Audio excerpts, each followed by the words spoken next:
কি গো গিন্নি, সেই কখন উঠেছি, জল খাবার দেবে না নাকি? হ্যাঁ, আমার যখন সময় হবে ঠিক তখনই দেবো। হ্যাঁ, উমা, তুমি এরকম করে কথা বলছো কেন? বুঝেছি, গরম বেড়েছে বলে গিন্নির মাথাতেও আগুন জ্বলছে। হ্যাঁ, দেখো না, একবার আগুনের সামনে এসে দেখো। সত্যি এবারে গরমটা অত্যধিক। ঠিক আছে ঠিক আছে, আমি ওই বাইরের দোকান থেকে চা খেয়ে আসছি। কবে যে একটু বৃষ্টি হবে তাহলে একটু বাঁচবো। কিরে পুঁটি, কি হয়েছে? মা কাছে কেন?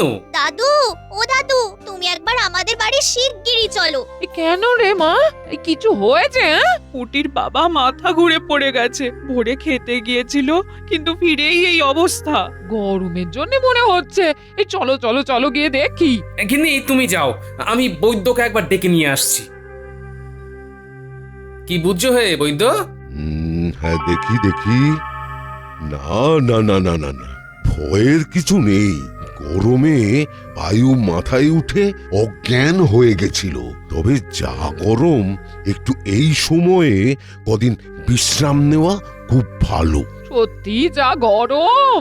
যুগের হাওয়া, গরম হাওয়া সব একসাথে বইছে। এই নিয়ে সকাল থেকে আমি 6 জনকে দেখলাম যাদের এই গরমের জন্যে শরীর খারাপ হয়েছে।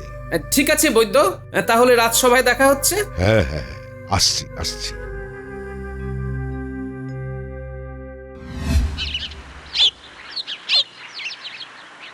এ কি মহারাজ, আপনি ভয়ে সিঁটিয়ে এভাবে এখানে দাঁড়িয়ে কেন? আর এসব হাঁড়ি কড়া বাইরে, কি ব্যাপার? আর ব্যাপার, ভিতরের পরিস্থিতি গরম, বুঝেছো? তোমার রানীমার মাথায় আগুন জ্বলছে। বাইরে যা গরম তারই প্রভাবে মহারাজ, কিন্তু ব্যাপারটার একটু যদি খুলে বলেন তাহলে সবটা বুঝতে পারবো। আরে আমার সব রাঁধুনিরা এই গরমে একসাথে অসুস্থ হয়ে পড়েছে। তারা ছুটি নিয়ে আজ সকালই বাড়িতে গেছে। আচ্ছা, তারপর? সুতরাং বাধ্য হয়ে রানীমাকে হাল ধরতে হয়েছে। ওরে বাবা, সর্বনাশ!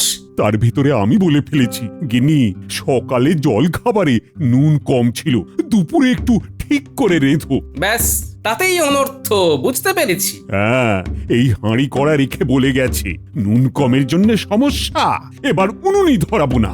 আজ আমি রাতে সবার জন্য রান্নাটা করে নি। কি দিনকাল এলো বলো দেখি। রাজ্যের বেহাল দশা মহারাজ, গোটা কৃষ্ণনগরে গাছ কমে গেছে, যার ফলে সবার মাথা খারাপ হয়ে যাচ্ছে। কিন্তু রানীমার মাথাটাও যে কিভাবে। কি, আমার মাথা খারাপ হয়ে গেছে বললে? এই নানা রানী, আমার চোখ খারাপ হয়ে গেছে, তাই তুমি আসছো দেখতে পাইনি। আমার কান খারাপ হয়ে গেছে, তাই তোমার পায়ের শব্দ শুনতে পাইনি। মাথাটাও খারাপ হয়েছে এমন, তুমি যে আসতে পারো সেই কথাটাও না মাথায় আসেনি। গোপাল, তুমি তখন কি বলছিলে গাছ নিয়ে? আগে রানীমা, এটাই বলছিলাম যে রাজ্যে গাছ কমে গিয়ে গরমটা ইহারে বেড়ে গেছে। মহারাজকে বলে কিছু একটা ব্যবস্থা করো। আমারও মাথা গেছে, আমি কিছু করতে পারবো না। আদিক্ষেতা। শুনছো? বলো, কান খোলাই আছে। চোখটা মনে হয় খোলা নেই না? মানে কি বলতে চাইছো, পরিষ্কার করে বলো না। তুমি কি দেখতে পাচ্ছ না যে আমি ঘেমে একেবারে চান করে গেছি? গিন্নি, আমিও ঘেমে গেছি। এখন কি করব বলো, খুব যে গরম পড়েছে। আমি জানি না, তুমি রাজ্যের মন্ত্রী, তুমি যে করেই হোক ঘটা বটাকে কাজে লাগিয়ে গরমটা কমিয়ে দাও না। গিন্নি, আমি কি করে? তাছাড়া বটা ঘটা কি ভগবান নাকি? বটারও এই গরমে শরীরটা খারাপ হয়েছে। এই রে, তাহলে তোমার দায়িত্ব আরো বেড়ে গেল। যে করে হোক আজ রাজসভাতে গিয়ে একটা বিহিত করে আসবে। যত দোষ আমার ঘাড়ে দেয়। আরে আমি কি করি? আমি যে বড়ই অসহায়। উফ। বাবা, যা গরমের দাপট দেখছি, মনে হচ্ছে কিছুদিন রাজকাজ বন্ধ রাখতে হবে। বাবা, রোদের তেজে যাচ্ছে ঝুঁকে, কেউ নেই গো হাসি মুখে। হ্যাঁ মহারাজ, আমি তো আগে এসেও কোনো ফল পেলাম না। তোমরা সব ননির পুতুল। গরমে গরম পড়বে না তো কি হবে? এই গরমে ঘরে একদম দক্ষযোগ্য হয়ে যাচ্ছে মন্ত্রী মশাই। আপনার ঘরও মনে হয় শান্ত। সে খালি আমি জানি, আমার ঘরেও যে দক্ষযজ্ঞ তা কি করে প্রকাশ করি। মহারাজ, এই রাজ্যে আগে এমন বেহাল দশা হতো না। যে হারে গাছ কাটা পড়ছে তাতে এই অবস্থা আরো শোচনীয় হয়ে গেছে। আর তো মনে হয় গাছের ব্যাপারটা নয়, আসলে আবহাওয়াটাই এমন। একটু বৃষ্টির দরকার ছিল। এই বিজ্ঞানী, আরে কই গেলে? মহারাজ, বিজ্ঞানীরও শরীর ভালো নেই, সেও অসুস্থ। মহারাজ, মহারাজ, এক্ষুনি গোপাল দাদার নাতি গুলটে এসে খবর দিল যে গোপাল দাদার এক জ্ঞাতির দাদা যে এই রাজ্যের উত্তর দিকে থাকে, সে নাকি বেজায় অসুস্থ। খবর এসেছে। বলো কি? আমাকে তো তাহলে যেতে হবে। সে কি গোপাল, তুমি তাহলে রওনা দাও। আসি মহারাজ, সাবধানে থাকবেন। আমি ওদিকটা একটু সামলেই চলে আসবো, কেমন?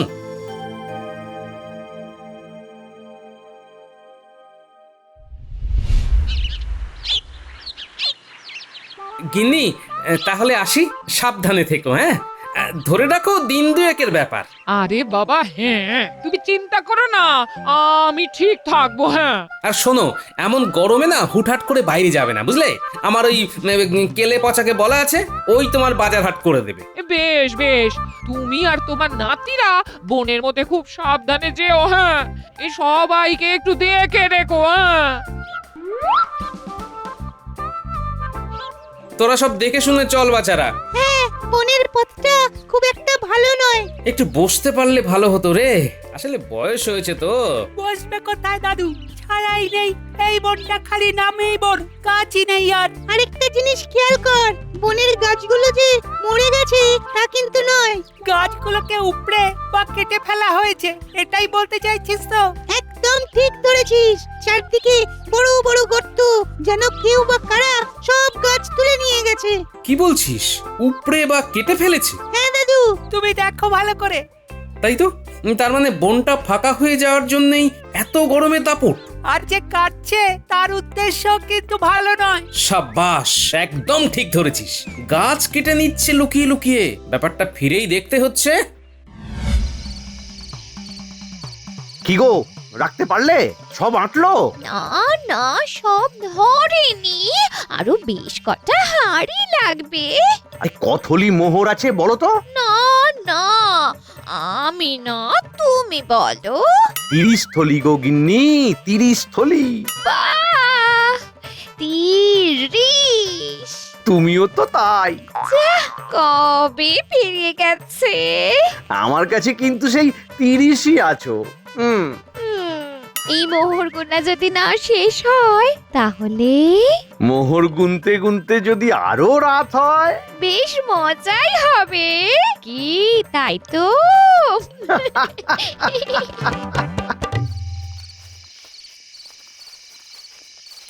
গিন্নি, ও গিন্নি, কোথায় গেলে গো? দরজাটা খোলা কেন? এই যে আমি বলি, ওঠার ক্ষমতা নেই গো। হ্যাঁ, কি কি গিন্নি, তুমি শুয়ে? শরীর খারাপ নাকি? কি হয়েছে?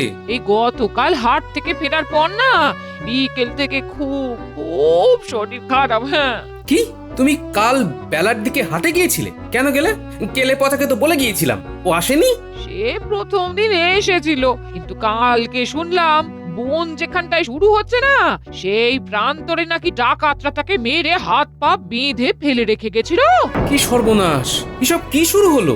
এবারে বুঝেছি, হাট থেকে ফেরার পথে তোমার এই গরমে রোদ লেগে শরীর খারাপ হয়ে গেছে। হ্যাঁ, কিন্তু কেলে পচা মার খেলো কেন? বনের মধ্যেই বা গেল কেন? ডাকাতদেরই বা মুখোমুখি হলো কি করে? না, আজকে রাতে ওর বাড়িতে গিয়ে কথা বলতে হবে তো। সত্যি কথা বলতো, তুই মার খেলি কি করে? ডাকাতেরা মেরেছে। কেন মেরেছে? তুই ওদের মুখোমুখি হলি কি করে? আর ওদিকেই বা গিয়েছিলি কেন? আমি বাতের তেল বানাবো বলে একটা গাছ খুঁজতে গিয়েছিলাম, তখনই বনে লুকিয়েছিল ডাকাতেরা, আমায় খুব মারলো গো, ব্যথা করে দিছে গো গায়ে গতরে। ও, তোকে বিনা কারণে মারলো? আরে আরে, তোর বালিশের পাশে ওটা চকচকে কি রে? কিছু না কিছু না। হ্যাঁ হ্যাঁ, না না না, আমি দেখে নিয়েছি, ওটা একটা রূপোর মোহর। বাবা, এমন ডাকাত তো দেখিনি, যারা মারে আবার মোহরও দেয়। হ্যাঁ, না না, সত্যিটা বল কেলে পচা, আসল ব্যাপারটা কি? আমি বনে গিয়েছিলাম একটা গাছ খুঁজতে, তখন মন্ত্রীমশাই ঘটা 2 জন সঙ্গীকে সাথে নিয়ে অনেকগুলো গাছের গুড়ি বেঁধে গাড়িতে তুলছে। আমি তখন জিজ্ঞাসা করলাম, তোমরা কি গাছ কেটেছো? তারপরে বুঝেছি, তোকে বেদম মারলো তাই তো? আর তুই ভয় পেয়ে বলে বেড়ালি ডাকাতরা মেরেছে, কিন্তু ওই রূপোর মোহরটা পেলি কি করে? হ্যাঁ, ওদের কারো ট্যাগ থেকে টুকুস করে খসি পড়েছিল। খেয়াল করেনি তো, আমি কুড়িয়ে নিয়েছি। ঠিক আছে, আমি বৈদ্যকে বলে কাল সকালে ওষুধ পাঠিয়ে দেব। এখন আসছি।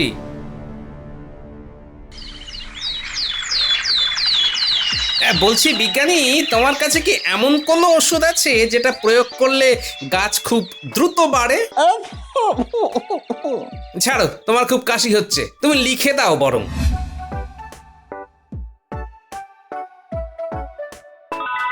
হ্যাঁ আছে, আমার দালানের উপরে একটা ঝুড়ি আছে, সেইখানেই দেখবে লেখা আছে গাছ বৃদ্ধির ওষুধ। ওই ওষুধ 1 চামচ করে চারা গাছের গোড়ায় দিয়ে জল দিলে চারা গাছ 1 সপ্তাহে 10 ফুট গাছ হয়ে যাবে।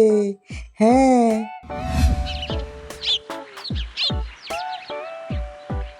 দাদু এত সকাল সকাল ডাকলে? তোমার হাতে ওটা কিসের থলে? কোথাও কি যাবে দাদু? শোন, আজকে আমাদের অনেক কাজ। যেমন প্রথমেই এই যে হাতের থলের ওষুধটা, এটাকে বনে চারা গাছ পুঁতে গাছের গোড়ায় গোড়ায় 1 চামচ করে ছড়িয়ে জল দিতে হবে। বনে গাছ পুঁতে ওষুধ ছড়িয়ে কি হবে দাদু? কারা তো সব গাছ কেটেই নেয়। কারা গাছ কাটছে ধরতে পেরেছি, এবারে ওদের শাস্তিও দেব। কিন্তু তার আগে যে চারা গাছগুলো আছে তাদের গোড়ায় এই ওষুধটা দিতে হবে। কিভাবে ওদের ধরবে দাদু? সব মন্ত্রী মশাইয়ের খেল। উনি মোহরের বিনিময়ে বনের গাছগুলো কেটে বিক্রি করে দিচ্ছেন। দেখ না কেমন চালে চাল দিয়ে ওনাকে শুধু ধরি। আমি তাহলে দিদার কাছে থাকছি, দিদার শরীরটা তো ভালো নেই। হ্যাঁ মা, তাই কর। হ্যাঁ গো গিন্নি, আজকে আর রাজসভায় যাব না, বুঝলে? কেন? আমার জন্মদিন বলে? হ্যাঁ, এছাড়াও মোহরের গরমে আমি এখন উঠছি। আমাদের এখন বাড়ি ভর্তি মোহর। ও, এখন মনে হচ্ছে আরেকটু মোহর হলে আরো ভালো হতো। সে না হয় আমি ঠাকুরকে ডাকছি যে আরো মোহর যেন পাইয়ে দেন, কিন্তু তুমি যে আজকে সভায় যাবে না শুধুমাত্র আমার জন্মদিন বলে, এতে না ভীষণ ভীষণ আনন্দ লাগছে গো। তুমি আমার একমাত্র স্ত্রী, আমি কি না থেকে পারি? যাই হোক, আমি ঘটাকে বলে দিয়েছি ভালো তাল পাটালি আনতে, বুঝলে? আমি তাহলে জমিয়ে পায়েস করব, আর আমি চামচে করে খাইয়ে দেব, লজ্জা পাবে না তো? তুমি একটু ঘুমিয়ে নিতে যাও, রাতে ঘুমের সুযোগ হয়নি তো, যাও। হ্যাঁ হ্যাঁ হ্যাঁ হ্যাঁ হ্যাঁ। কিরে, তোদের এই রোদে খুব কষ্ট হলো বল? বনে গাছগুলো তো সব ইচ্ছে করেই কেটেছে দাদু, সেই জন্যই ছায়া নেই। তবে যা করেছি সব ভালোর জন্যই তো করেছি। এছাড়া কষ্ট করলে কেষ্ট মেলে। এই গাছগুলো দ্রুত বেড়ে উঠবে আর আমাদের কৃষ্ণনগরকে ছায়া দেবে। শোন, এবার তোদের দ্বিতীয় কাজ, ঝটপট করে মন্ত্রীর বাড়িতে গিয়ে একটা চিরকুট ফেলে দিবি জানলা দিয়ে গলিয়ে। তাতে কি লেখা থাকবে দাদু? সেটা আমি এখন মুখে বলছি না, তোরা সরাসরি পড়ে নিস।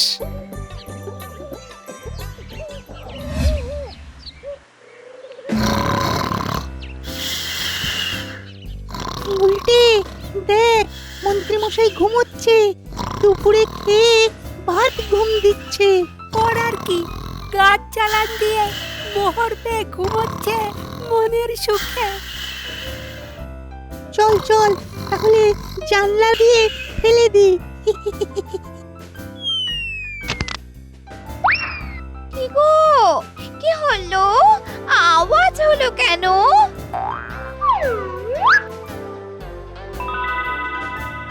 কাগজটা তার মানে জানলা দিয়ে কেউ ফেলে গেছে। এই খোলো খোলো শিগগির খোলো খোলো। হ্যাঁ, খুলছি খুলছি খুলছি।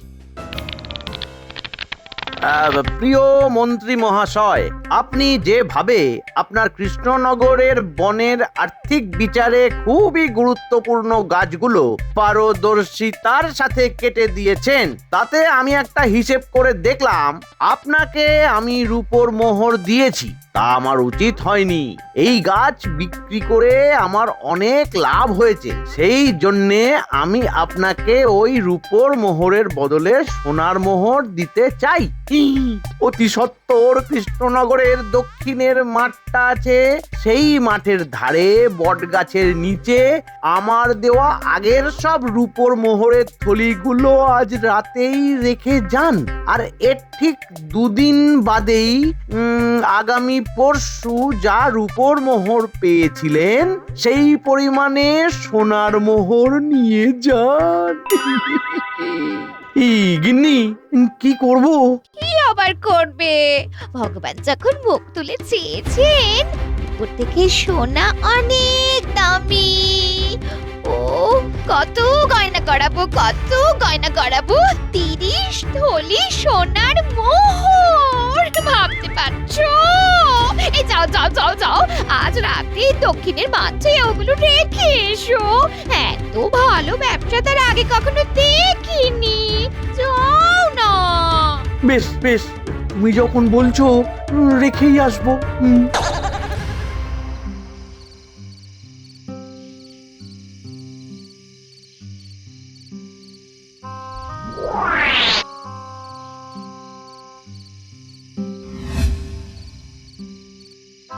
দাদু, এখনো পর্যন্ত 28 থলি গোনা হয়েছে, আরো 2 থলি আছে, তার মানে 30 থলির উপর মোহর। ভাবা যায়, রাজ্যের প্রাকৃতিক সম্পদ বেচে 30 থলির উপর মোহর পেয়েছে। আবার এত লোভী, সোনার মোহর পাওয়ার আশায় যা পেয়েছিল সেগুলো সব রেখে গেল। দাদু দাদু, এই শেষ মোহরের থলিটায় এই একটা কাগজ পেলাম। কই দেখি দেখি। এতে লেখা আছে যে মন্ত্রীমশাই কৃষ্ণনগরের বনের সমস্ত দুর্মূল্য এবং অতীব কার্যকরী গাছগুলি একদম সঠিক সময়ে সঠিক সংখ্যায় কেটে দেওয়ার জন্যে আপনাকে আমি 30 থলি মোহর দিলাম। আশা করি এই চুক্তিপত্র আমাদের ভিতরেই থাকবে। ইতি হীরালাল ব্যবসায়ী। তার মানে এটাই চুক্তিপত্র। হ্যাঁ, এইটা দিয়েই ওনাকে কাল সকালে ফাঁদে ফেলবো। তাহলে আমরা শুয়ে পড়ি দাদু। হ্যাঁ হ্যাঁ, শুয়ে পড়। গোপাল, তুমি ঠিক বলেছ, মন্ত্রী গাছগুলো কেটে বিক্রি করে দিয়েছে। আগে হ্যাঁ মহারাজ, এই দেখুন আমার দেওয়া চিরকুটটা, আর এই দেখুন মন্ত্রী আর ওই ব্যবসায়ীর মধ্যে হওয়া চুক্তিপত্র। কি সর্বনাশ! আচ্ছা, এই মন্ত্রীকে নিয়ে কি করা যায় বলো তো? দেখুন না মহারাজ আমি কি করি। যতই আপনি এই গরমে সভা কাজ বন্ধ রাখুন না কেন, মন্ত্রী মশাইকে আমি এই অপরাধটা স্বীকার করাবই।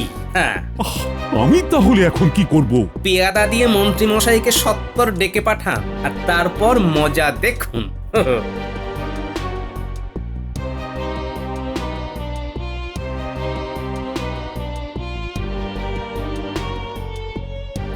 আসুন মন্ত্রী মশাই, আসুন। উফ উফ, কি গরম! উফ, কিসের গরম? মোহরের নাই আবহাওয়া? মানে কি বলছেন এসব? আর মহারাজ, আর কদিন ছুটি তো নিজেই দিলেন, তাহলে আজকে তলব করলেন কি ব্যাপার? হ্যাঁ, যে সে ব্যাপার নয়, জব্বর ব্যাপার হে। আর বেশি ধানাই পানাই না করে সোজা কথায় আসি। মন্ত্রী মশাই, আমার কাছে খবর আছে যে আপনি আমাদের রাজ্যের প্রাকৃতিক সম্পদ তথা কৃষ্ণনগরের বনের অনেক দুর্মূল্য গাছ বিক্রি করে দিয়েছেন। কি গাছ? তাও আবার বনের? আমি ভয়ে বনের ভিতরেই যাই না বাবা। কোথায় সাপ ব্যাঙ শিয়াল আছে, আমায় কামড়ে দেবে। হ্যাঁ, ভালোই ভালোই স্বীকার করো মন্ত্রী। এখনো সময় আছে। আমাকে ফাঁসানো হচ্ছে মহারাজ, এই গোপাল আমায় ফাঁসাচ্ছে। তাহলে এই চুক্তিপত্রটা কার মন্ত্রী মশাই?